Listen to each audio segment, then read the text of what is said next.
There are 3 words that broke.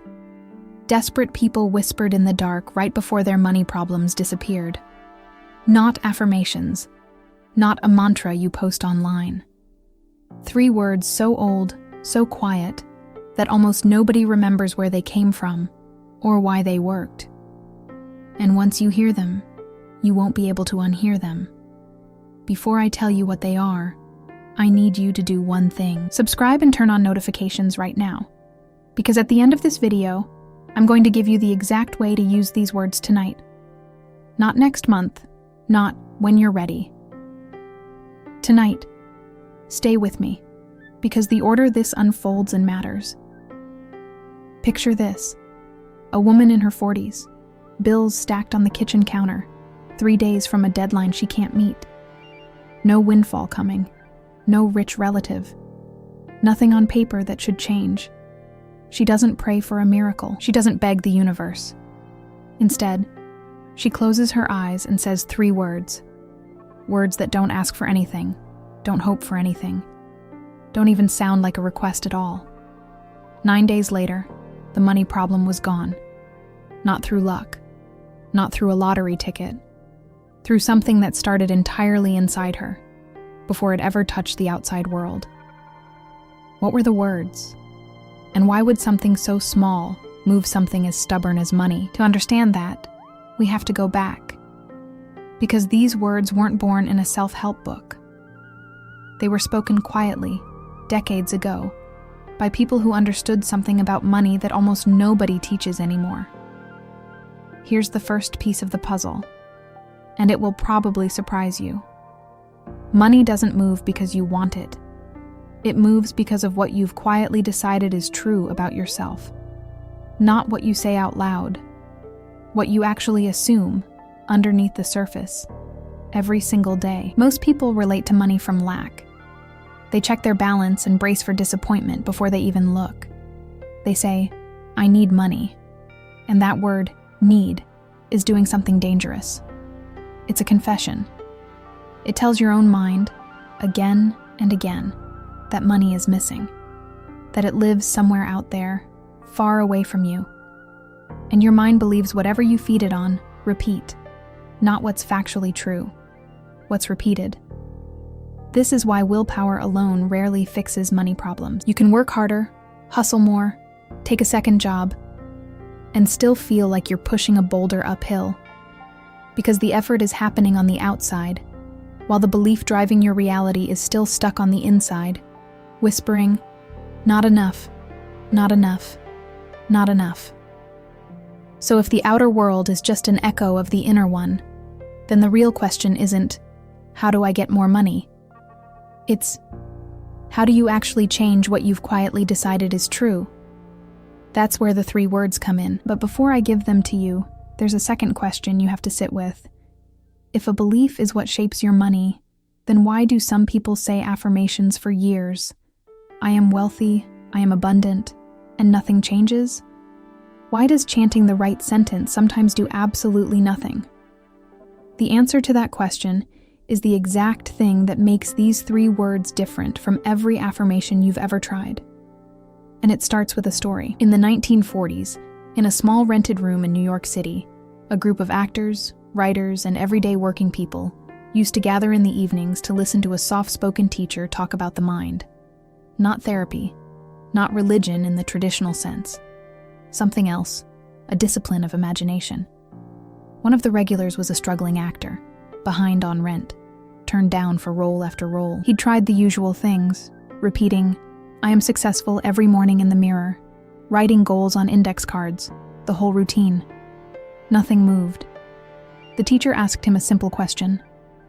"When you say those words, where are you standing?" The actor didn't understand. "Are you standing where you are now, hoping to become successful?" the teacher said. "Or are you standing inside the success, looking back at how far you've come?" The actor admitted it. He was always saying the words from lack, hoping, wishing, standing outside the door, knocking, asking to be let in. The teacher told him something he never forgot. An affirmation spoken from lack only reinforces the lack. It doesn't matter how positive the sentence sounds. If you're saying, "I am wealthy," while quietly feeling poor, your feeling wins every time. Feeling is the real language of the mind, not words. So the teacher gave him something different, not a sentence to repeat 100 times, 3 words to say once, fully felt, after building a clear, specific inner scene of the outcome already having happened. The actor tried it that same week. He pictured in detail the exact moment he'd open an envelope holding a signed contract. He felt the paper in his hands. He felt his shoulders drop with relief. And only then, standing inside that finished moment, not hoping for it, did he say the 3 words. Within 2 weeks, he had 2 offers, not 1, 2. Here they are, the 3 words. It is done. Not, it will be done. Not, please let it be done. It is done. Past tense. Closed. Complete. Let's take them apart, because each word is carrying real weight. It is the specific scene, the paid-off balance, the number on the screen, the relief in your chest. Before you ever say the phrase, that it has to exist clearly in your imagination. Vague wishes create vague results. A specific number, I want more money, a specific moment isn't an it. A specific feeling, that's an it. Is the word doing the real work. It collapses time. Most people live in will be, which is just a polite way of saying not yet. Is refuses that gap. It plants you right now in the identity of someone for whom this has already happened. And your mind doesn't rehearse the future. It only rehearses now. The instant you shift your inner language from will to is, you change what your mind is quietly training for. Done means resolved, not pending, not in progress, not hopefully soon. Done means the story about the money has already ended, and your only job left is to walk forward as the person to whom it happened, not the person still waiting for it to happen. Say it slowly with me, out loud if you can. It is done. Feel the difference between that and I hope this works out. One is a request thrown into uncertainty. The other is a quiet statement of fact, spoken by someone who has already stepped into the version of their life where the money problem is settled. That's why affirmations fail, and these 3 words don't. An affirmation asks. These words declare, but only when they're spoken from inside a felt, finished scene, not shouted from a place of lack.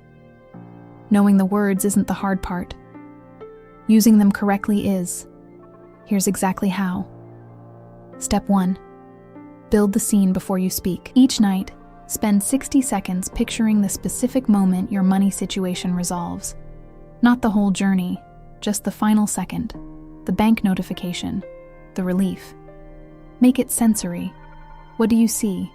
What do you hear? How do your shoulders feel when the weight lifts? Step 2. Speak from inside the scene, not outside it. Once the scene is vivid, say it is done, as though you're already standing in that moment looking back. Not as someone outside, hoping to get there someday. Step 3. Use the phrase the moment doubt shows up. A bill arrives. A rejection lands. Your mind whispers, "See? It's not working." That is exactly the moment to return to the phrase. Not to argue with the doubt, not to explain yourself to it, just to quietly say again, "It is done," and let the old pattern lose its audience. Step 4. Write it down. Before sleep, write the phrase by hand 7 times, along with 1 sentence describing your finished scene. Handwriting slows the mind down just enough to actually feel the words, instead of rushing past them. And here's the part almost everyone gets wrong, so listen closely. Once you've said it, stop checking. Don't refresh your bank app 5 times a day looking for proof. Don't re-argue the case to yourself before lunch. The moment you go looking for evidence, you've quietly stepped back into not yet, the very state these words were designed to dissolve. State it, feel it, release it, then move through your day as the person it already happened to. One more thing worth saying clearly. This isn't about taking money from anyone else, and it was never meant that way. It's not manifesting against someone. It's aligning with what was already available to you. Used with that kind of integrity, this stops being about grabbing and starts being about remembering. Here's the full nightly ritual, in order. Lie down. Relax your body. Slow your breathing until it's noticeably deeper than normal. Once you feel settled, picture your specific scene. The money situation resolved. 60 seconds, sensory, detailed. Then quietly say, either aloud or internally, "It is done." Let it settle the way a stone sinks a little deeper into water with each drop. Do this for 2 to 3 minutes before sleep, every night, for at least 7 nights before you judge the results. Nothing to chase, nothing to force. The version of you who no longer carries this money, worry isn't somewhere far off in the future. She exists right now, in imagination, waiting for you to simply agree with her. It is done. Say it until it stops feeling like a hope and starts feeling like a memory. If this found you at the right moment, subscribe to The Word Creates. Every week, we bring you the forgotten teachings and quiet principles behind real transformation. The ideas that rarely trend, but that quietly change thousands of lives long before social media ever existed. Share this with someone who needs permission to stop begging and start assuming. And come back in 7 days. Tell us in the comments, "It is done," followed by what shifted for you. Your story might be exactly what someone else needs to read to finally believe this is real. And if you want to go deeper into how imagination actually shapes the money that comes into your life, not metaphorically, but through a very specific mental law almost nobody talks about, there's a video on this channel waiting for you right now. Click it. What you learn next might be the piece you've been missing all along. It is done. And so it begins.